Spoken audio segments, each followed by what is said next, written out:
The Mariners nearly swept the Astros because, of course, they did. Ty France continues to be a top 10 hitter in all of baseball, and a trip to a new look Camden Yards is on tap tonight. We got you covered on all of it here on the Locked On Mariners podcast. Colby, hit it.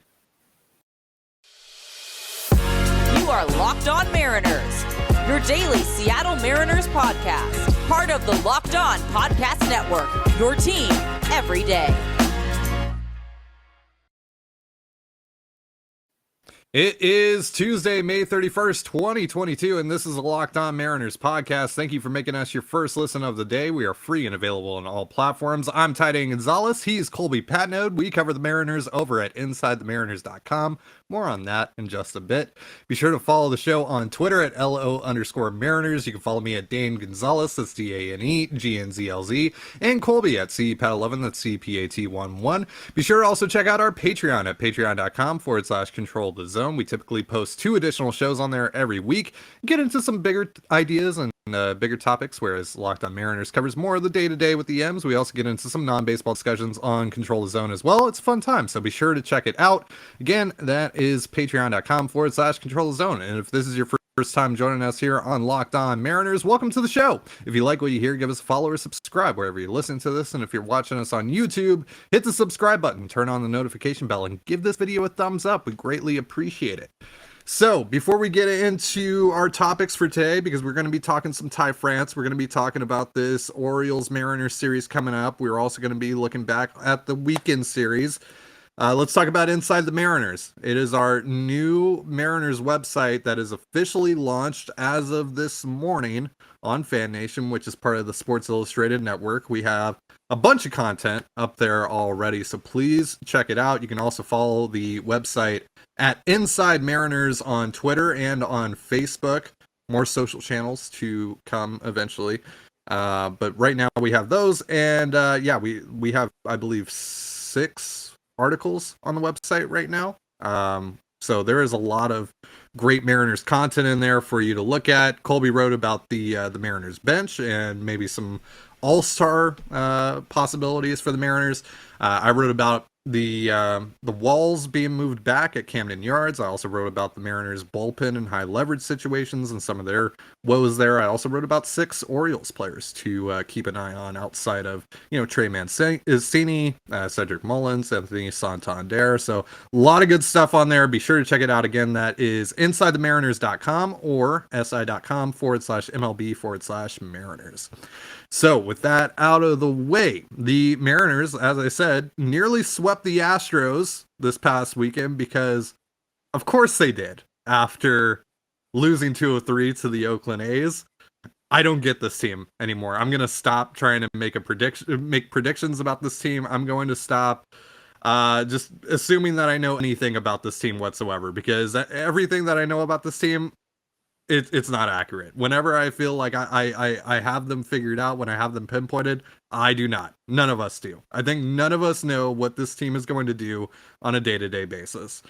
And they, wow, it's incredible what they did to the Astros in the first 2 games of the series. I mean, they just overmatched them, quite frankly. It wasn't even close. It was, I believe, 6-0 and then 6-1 in both of those games. They jumped all over Justin Verlander, which was incredibly surprising on Friday. Kyle Lewis had a massive series with a pair of home runs, and they were not cheap by any means whatsoever. He smoked those balls. Julio Rodriguez got on the board with another home run as well. Ty France just continues to hit. We'll be talking about him later. And the Mariners got some really good pitching performances out of Marco Gonzalez, who, again, pitched well against the Astros. That's just kind of what he does. Chris Flexen had a really strong start, and so did Logan Gilbert, and they all go 7 innings in this series. Who stood out to you the most out of those 3? Was it Marco doing it again against the Astros? Was it Gilbert on Saturday going toe-to-toe with Jose Urquidy? Or was it Flexen finally being able to beat out Justin Verlander in his 3rd matchup with him this year? Yeah, Verlander was certainly the bigger surprise. Flexen's been up and down this year, but when he's been good, he's been very good. He has, 3 of the higher pitch scores of any Mariner starter this year. So when he's good, he's been great.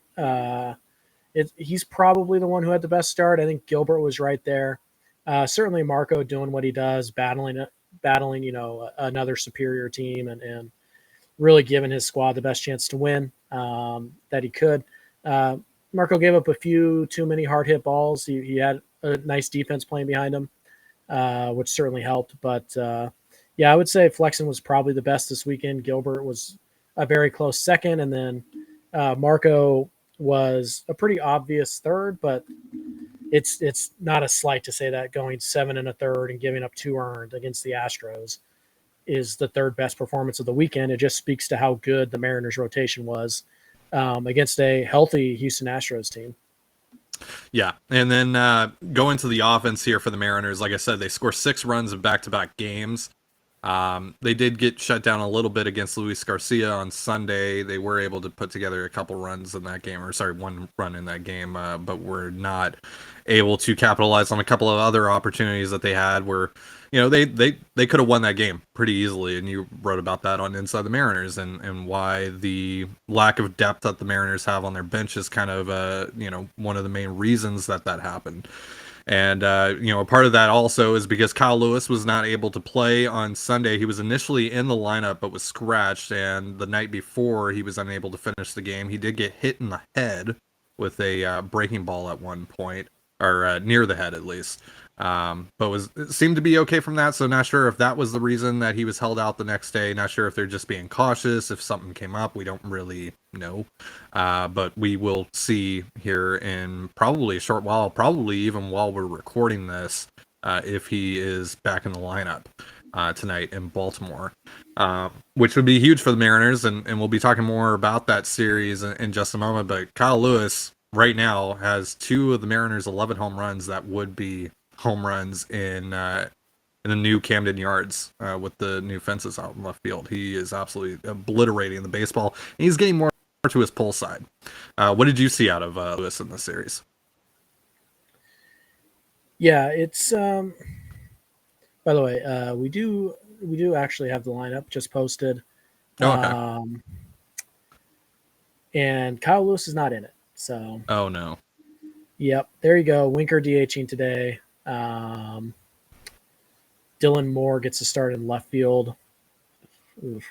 So yeah, Lewis not playing today. This is 2 days in a row, and really 3 since he had the off day. This is when Lewis can play, the Mariners lineup is significantly better, but you cannot count on him to play a single game. Every game he plays is a bonus. So just this idea that the lineup's deeper because we have Lewis now, it'll be fine. We just have to wait for Haniger and blah, blah, blah. That's not a thing. Kyle Lewis got 2 days off in a row, and he couldn't be in the lineup tonight. It's just not a thing. So it's unfortunate that that's where we are with Kyle Lewis, but this isn't a good sign, guys, that he's already having to miss back-to-back games with an off day thrown in there. But yeah, when he played, he looked extremely comfortable at the plate. We saw him hit the ball to the other field for singles, and we saw him get to his pull side where a lot of his power is and obliterate a couple of baseballs. So Lewis, when healthy, is really going to help this team. It's just we're a weekend and he's already missed time because of a knee injury. So it's not a good sign. You cannot count on Kyle Lewis for anything, and it's unfortunate. But when he plays, the Mariners lineup is significantly better.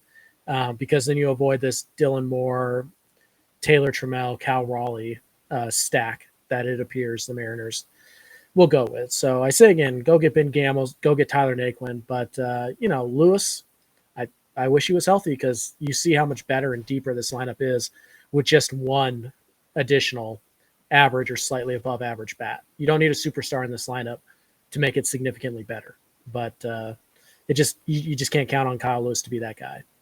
Yeah, unfortunately, that is the case at this point because, you see it right now. He hasn't played in the field. He's only played 7 innings in the field since he started his rehab stint, and that's, back in Tacoma.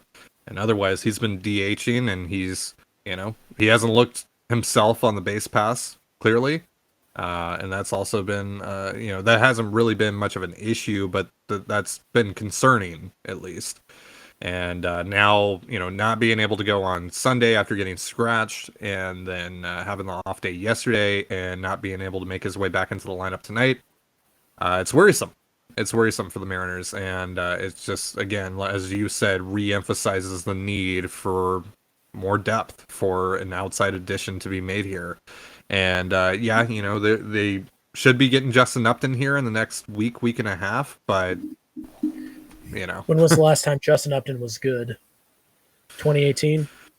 I mean, to be fair, Justin Upton is better than probably three of the guys that you have on your bench right now. But that That's says more about your bench than yeah. than That's Justin more Upton. advocating for you to go get better than Justin Upton even than it is to say Justin Upton is Yeah. good. But Yeah.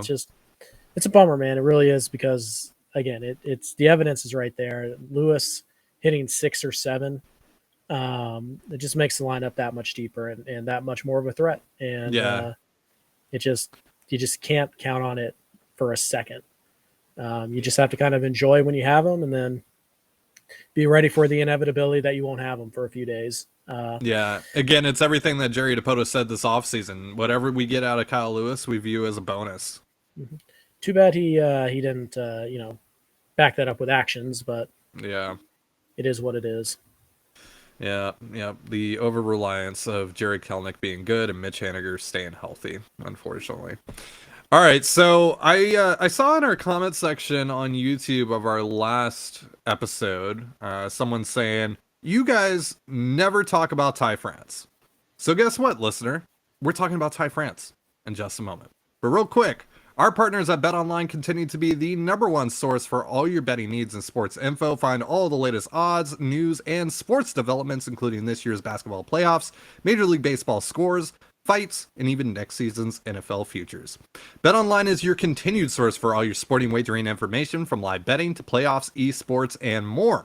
Head to the website today or use your mobile device to learn more about the trends and action. BetOnline is where the game starts.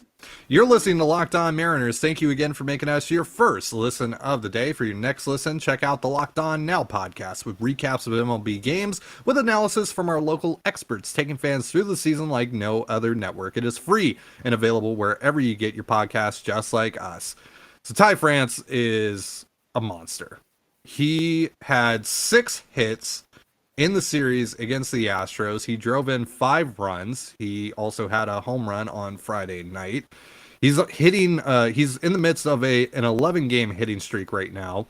He is slashing 342, 414, 505 with a 175 WRC plus. He is leading or near the top of the leaderboard in pretty much every hitting category for first baseman, whether it's the American League or just Major League Baseball as a whole. The guy has just been absolutely ridiculous, and he just does not stop. I mean, we're here at the start of June now, and it's been 2 months pretty much of this version of Ty France. There has been, a couple of mini slumps here and there.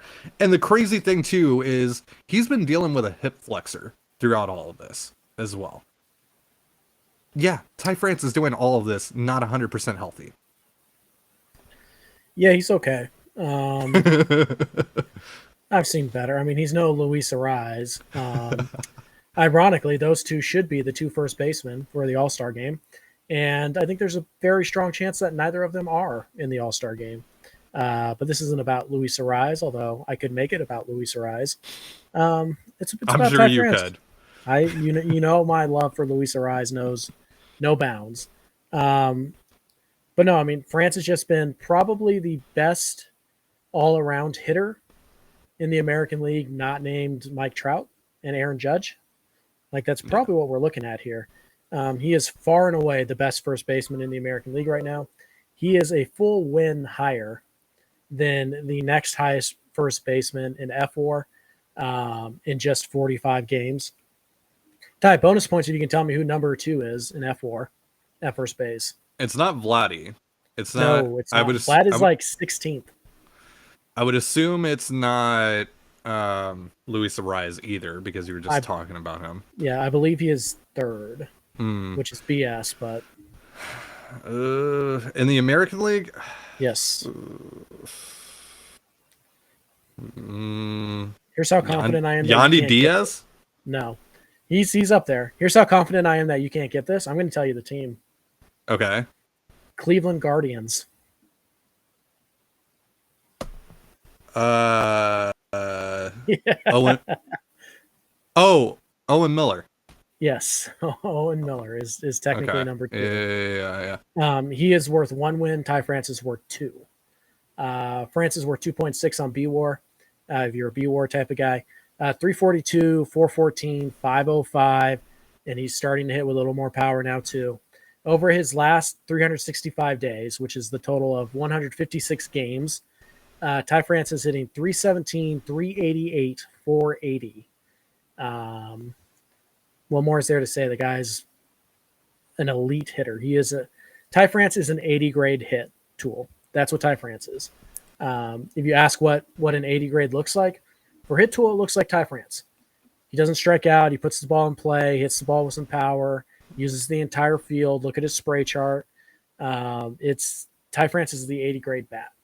And yeah. And I mean, you saw it in that video that you sent me the other night from, I believe it was Friday night, one of his singles that he hit, the delayed swing, where he got, he got into his hitch and just delayed it a second, and then, he just cocked back a little further and then followed through. And that's just like the ability that he has is rare. It's special. It's it's, as you said, it's 80 grade. It's the 100th percentile hit tool, basically. He's not the best all-around player in all of baseball, no, and plus his defense has regressed this year, unfortunately, and I would assume part of that is because of the hip flexor. But everything that he does at the plate, I mean, if you want to nitpick, it would be nice if he could tap into more over-the-wall power, but I mean, what are you going to complain about here? He gets on base. He does hit for, gap to gap power, and he can still hit some home runs here and there. He's still going to hit like 20, 25 home runs probably. That's having that guy on your team at the top of your lineup. I mean, that's just the fact that you were able to get him for Austin Nola, and he wasn't even the big piece in that deal. Just that, looking back on that deal, it's at the time, Colby, at the time. But looking back on that deal, I think the Mariners would disagree with you, but go ahead. That's true. That is true. Yeah, the Mariners had wanted Ty France for a long time, and they got him, and now we see why. We see exactly why they wanted him so badly, and AJ Preller. At a certain point, man, you got to stop living off of the Fernando Tatis Jr. trade. That dude needs to go for the sake of the Padres organization.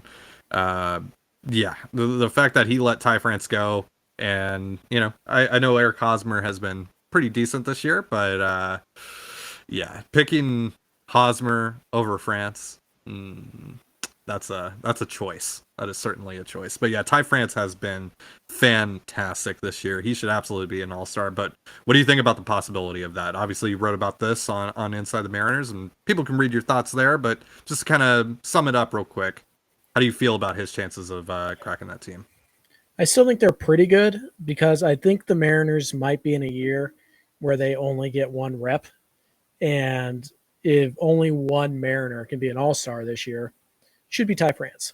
Agreed. But it doesn't always work that way. There are different. Hey, well, Vladdy's probably getting voted in as a starter, whether he deserves it or not, because the system's rigged that way. And then, how many backup first basemen do they carry? And are they going to give a nod to Miggy, who might be retiring at the end of this year? Are they, you know what I mean? Like, how many of these guys? There's honorary spots that kind of go. And part of it is, how many shortstops need to go, and if JP's probably got a shot, not a great one, but he's got a shot himself.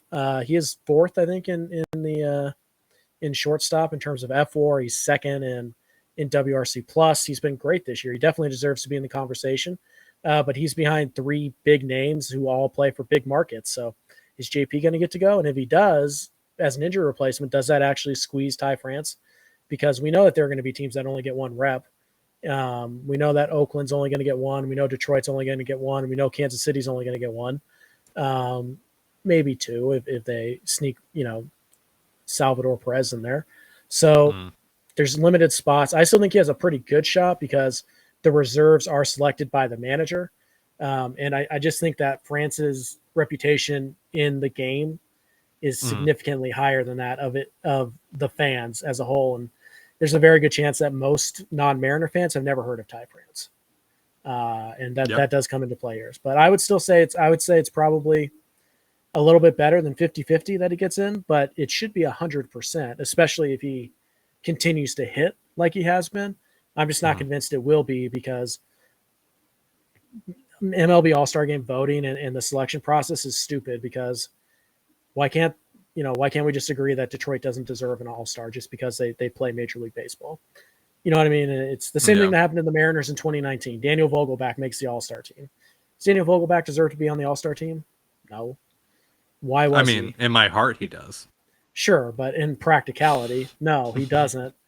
And he made it because there had to be a Mariner, and that happens every year. Somebody gets a nod who doesn't deserve it, because there has to be somebody from every team.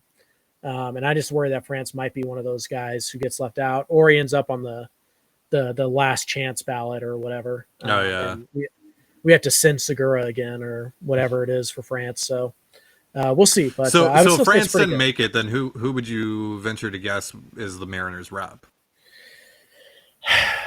See, that's where it gets tricky. It could be Julio, but Julio, I think, has to have another amazing month of June to have a shot. Yeah, I would There's agree. so many good center fielders and just outfielders in general.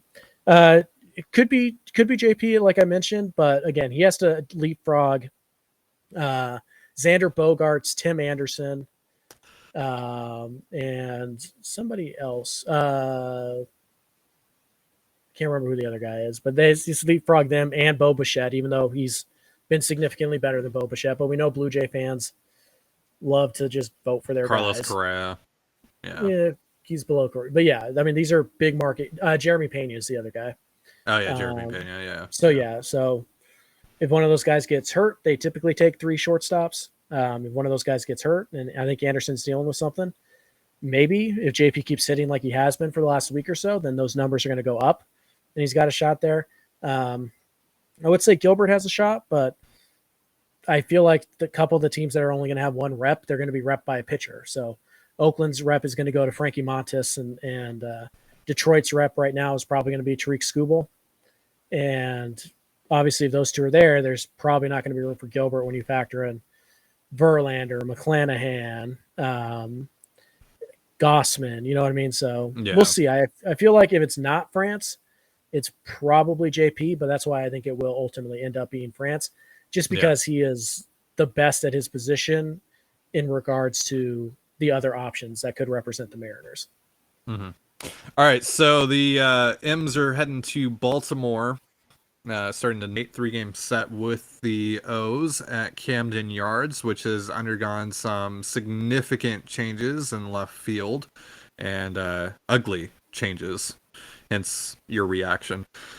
But yeah, this Orioles team is, 5th place in the AL East right now, but it's, and it's 21 and 29, but it's probably the most talented roster they've had in the last few years. And, obviously that's saying, more about what their teams have looked like over the last few years than what their team looks like now. But there's some names on this team. Trey Mancini, Anthony Santander, Cedric Mullins, who's having kind of a down year after being an all-star last year, having a great season, just absolutely breaking out last year. He's I think he has a WRC plus of 95 right now, so that's not great. But then, guys like Austin Hayes picking up the slack, Rougned Odor and Ramon Urias have been really good over the last couple weeks. They've been red hot. Odor's running a 150 WRC plus since the middle of the month. So that's a name that you got to keep an eye out for. Obviously, he's been kind of a thorn in the Mariners' side. He's hit a lot of home runs. Unfortunately, the memories are coming back to me as I speak about it. But yeah, this Oriole team is pesky. They have series wins against the Rays, against the Cardinals, against the Angels. They just did something the Mariners couldn't do, and they actually beat the Red Sox. They beat the Red Sox 10-0 last night. They also won a couple of other games in that series as well. It was one of those weird 5-game series where they're making up for the games that got postponed due to the lockout.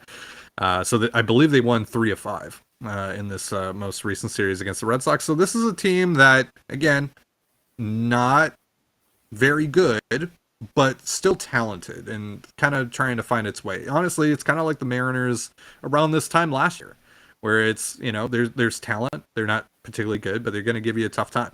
Adley Rutschman, of course, is also now with the ball club. He's played 8 games. He's struggling right now, just some natural growing pains, as Mariner fans will know, with Jared Kelenic and Julio Rodriguez, for the first month of the year, etc. It happens, even for the best prospects in baseball.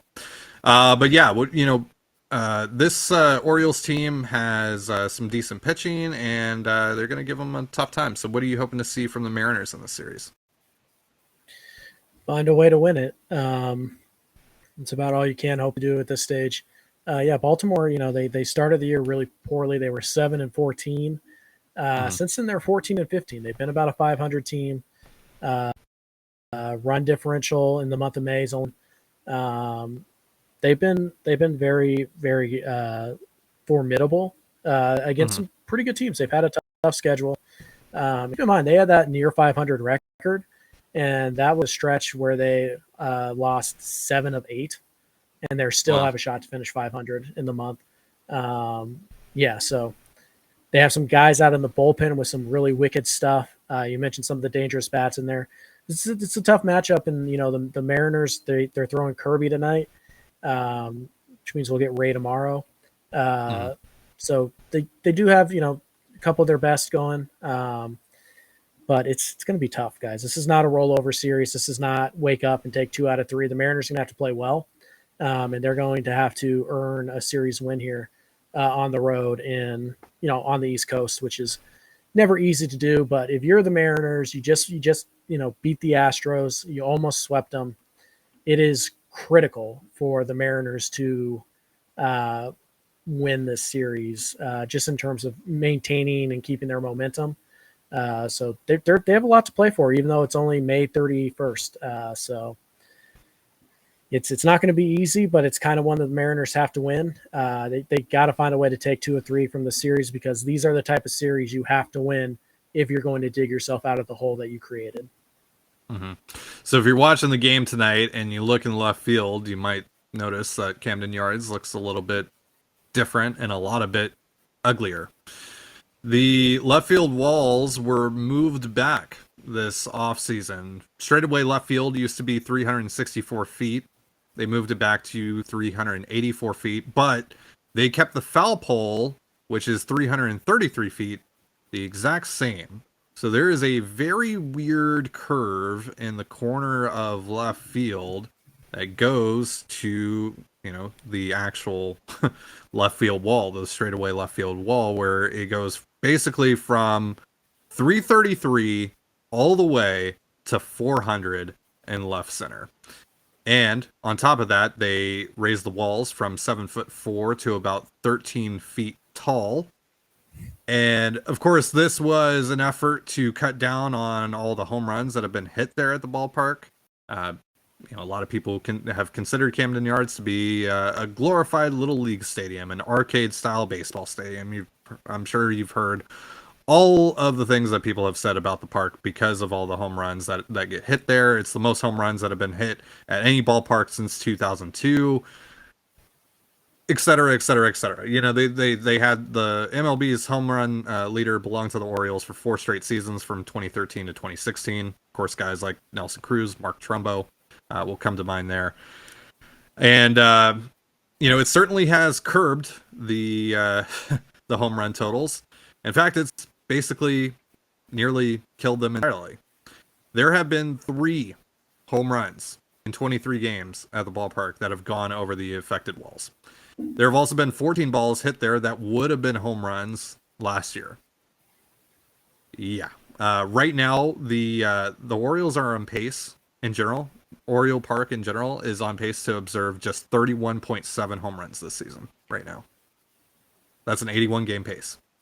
31.7 home runs in an entire season at one ballpark. Obviously, I don't think that's going to happen. It's still very early in the season, and one game can change those projections quite a bit. But it's going to be very difficult for the Mariners to get by on just power. And also, another thing to keep in mind here is left field and obviously Jesse Winker is DHing tonight, but that left field is pretty large now. And putting Jesse Winker out there is going to be an adventure. The one good thing, though, is, Mariners pitching has led the league in home runs allowed. 62 home runs allowed through 48 games now, is it? And that will help. These changes will certainly help on that front, presumably, at least. But yeah, man, I mean, like, they ruined Camden Yards, right? It's gross. It looks hideous. It's terrible. It's so ugly, and you kind of have to sit there and wonder, what were you thinking? Talk about an overcorrection, and all you've done is, in an attempt to no longer be an arcade style park, you've taken one of the actual prettier parks in Major League Baseball and made it look like, I don't even know what the nice term is, a dumpster. It's like how in MLB The Show now, where you can like create a stadium. It's like someone just, it's like they took the wall tool and just elevated, and pushed it all the way back. And it's like, no home runs here. No home runs whatsoever. Yeah. As I mentioned, though, earlier on in the show, the Mariners have hit 11 home runs that would be home runs over that wall to, straight away left field. So 2 of those, of course, belong to Kyle Lewis, which happened just, a few days ago. Mitch Haniger has the other 2. Obviously, he's not going to be playing in this series. But Eugenio Suarez has gotten 1. Julio's gotten a couple. So there is potential there, obviously, for the Mariners to maybe break new ground, if you will, a little bit, starting tonight. So see how that goes. The Mariners hopefully can take advantage of again, obviously the Orioles are fairly pesky, but this should still be a favorable matchup for the M's. They are, on paper, more talented than the Orioles are, but again, as I said at the top of the show, I'm done projecting this team. I'm done predicting what they're going to do. I have no idea what they're going to do tonight, tomorrow, the next day, a week from now. Who knows? Who knows what the final product is going to look like in September? I don't know. Colby, you don't know. You listening at home, you don't know either. None of us know what the Mariners are going to do. It's just, you just kind of got to go along for the ride, and hey, hashtag embrace the fun. So that's going to do it for our show. Thank you so much for joining us here on the Locked On Mariners podcast. And again, be sure to check out Inside the Mariners at InsideTheMariners.com or si.com/MLB/Mariners. For Colby Patnode, I'm Ty Gonzalez. Be sure to give us a follow on Twitter at LO_Mariners. You can follow me at Dane Gonzalez. Be sure to follow the website at Inside Mariners and Colby at CPAT11. That's CPAT11. You can also find all that stuff in the description of this episode. And thank you again for making us your first listen of the day, just like you do here every day. Now make your second listen of the day Locked On MLB. That's where Paul Francis Sullivan, and please call him Sully, brings you his unique perspective on the Major League's present and past. It's free wherever you get your podcasts, just like us. So have yourself a beautiful baseball day, and we will see you tomorrow. Peace.